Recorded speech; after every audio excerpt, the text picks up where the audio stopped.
Hello दोस्तों, कैसे हैं सब आप। तो चलिए दोस्तों, ये है KCC एजुकेशन और मेरा नाम है कौशल कुमार। तो दोस्तों जल्दी से वीडियो को लाइक करें, शेयर करें और हमारे चैनल को सब्सक्राइब करें, क्योंकि आज हम लेके आए हैं आपके लिए यूपीएससी से रिलेटेड वीडियो का सेकंड पार्ट। तो दोस्तों पिछली वीडियो हमने आपको बताया था कि यूपीएससी क्या है, और इस वीडियो में हम आपको बताने वाले हैं कि यूपीएससी का जो एग्जाम होता है, उसका जो पेपर होता है, वो कितने चरणों में होता है। तो ये आपके लिए समझना बहुत ही ज्यादा इंपॉर्टेंट है। तो चलिए दोस्तों स्टार्ट करते हैं। यूपीएससी की फुल फॉर्म आप सभी को पता है, यूनियन पब्लिक सर्विस कमीशन। दोस्तों यूपीएससी CSE एग्जामिनेशन कंडक्ट करता है, यानी कि सिविल सर्विस एग्जामिनेशन, और इसमें हमारा IAS अधिकारी के लिए और IPS अधिकारी के लिए, IRS और IFS जैसी पोस्टों के लिए हमारा भर्ती निकलती है और इनका एग्जाम ये कंडक्ट करती है। सबसे पहले हम आपको बता देना चाहते हैं कि यूपीएससी का जो एग्जाम होता है वो 3 चरणों में होता है दोस्तों। जी हाँ, 3 चरणों में। पहला जो चरण होता है उसे हम प्री एग्जाम कहते हैं। जी हाँ, प्री या फिर प्रारंभिक परीक्षा। और दूसरा हमारा होता है मेंस। जी हाँ, दूसरा स्टेप होता है हमारा मेंस।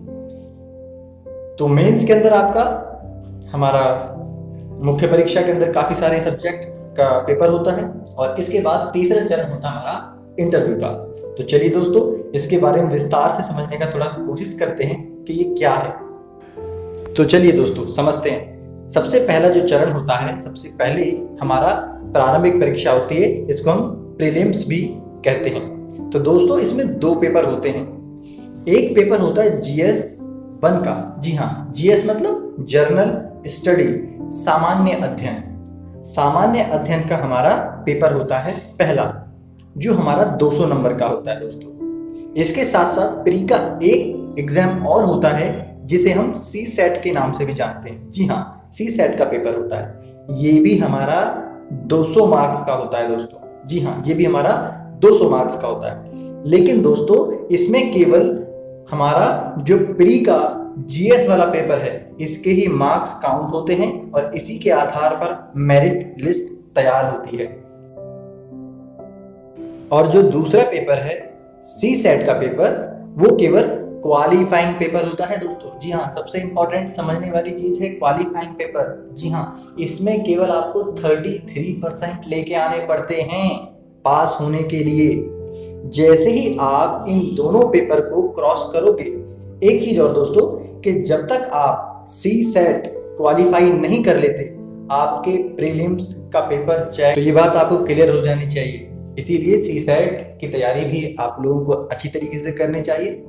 ठीक है दोस्तों, तो चलिए जैसे ही आप प्रीलिम्स क्लियर कर लेते हैं, क्वालिफाई कर लेते हैं और आपका मेरिट लिस्ट में नाम आ जाता है, फिर आपकी होती है मुख्य परीक्षा। जी हाँ, मेंस का पेपर। मेंस को हम 3 भागों में बांट सकते हैं। पहला एक होता हमारा क्वालिफाइंग पेपर। क्वालिफाइंग पेपर 2 होते हैं। एक इंग्लिश का, ये कंपलसरी है सबके लिए ही, सबको देना ही पड़ता है इसका एग्जाम, और ये 300 मार्क्स का होता है दोस्तों। क्योंकि ये क्वालिफाइंग है तो इसमें भी आपको 33% ही लाना होगा। इसके साथ साथ एक लैंग्वेज का पेपर और होता है। आपको जाहिर सी बात है कि मोस्टली हिंदी ही चूज करते हैं, लेकिन इसके साथ साथ आप भारतीय संविधान में 22 भाषाओं का उल्लेख किया गया है, तो उसको भी आप चूज कर सकते हो, मतलब हिंदी के अलावा भी। तो ये 2 लैंग्वेज का पेपर होता है। इंग्लिश का कंपलसरी होता है और एक भाषा आपको चुनना पड़ता है। और ये दोनों ही पेपर 300 मार्क्स के होते हैं, और दोनों ही पेपर क्वालिफाइंग पेपर हैं, और इसमें आपको केवल 33% लाना होता है। इसके बाद अगर आगे की बात करें तो हमारा अगली कैटेगरी हमारी सामान्य अध्ययन की। जी हाँ, GS paper, general study. General study के 4 पेपर होते हैं, और इसके साथ साथ आपको निबंध का पेपर भी आपको देना पड़ता है। तो निबंध और जनरल स्टडी के चारों पेपर 250 नंबर के होते हैं। इसके बाद दोस्तों तीसरे पेपर की अगर बात करें तो वो हमारा वैकल्पिक विषय है। तो वैकल्पिक विषय आप कुछ भी ले सकते हैं। यूपीएससी ने पूरा का पूरा लिस्ट दे रखा है, लगभग 100 से ज्यादा सब्जेक्ट हैं, जिनमें से आप अपना चुन सकते हैं, चुनाव कर सकते हैं। और वैकल्पिक विषय आपके एक होगा और उस वैकल्पिक विषय के 2 पेपर होंगे। जी हाँ, उसके 2 पेपर होंगे और वो भी आपके 250-250 मार्क्स के होंगे। इसका मतलब ये है कि ऑप्शन आपका कितने का होगा, टोटल 500 मार्क्स का होगा। और जब आप दोस्तों ये सब क्वालिफाई कर लेते हैं तो तीसरा चरण आता है आपका इंटरव्यू का, और इंटरव्यू भी आपका 275 मार्क्स का होता है। तो मैं उम्मीद करता हूं दोस्तों आपको सारी बातें समझ में आ गई होंगी। तो वीडियो को लाइक, शेयर और कमेंट। Thank you. जय हिंद, जय भारत।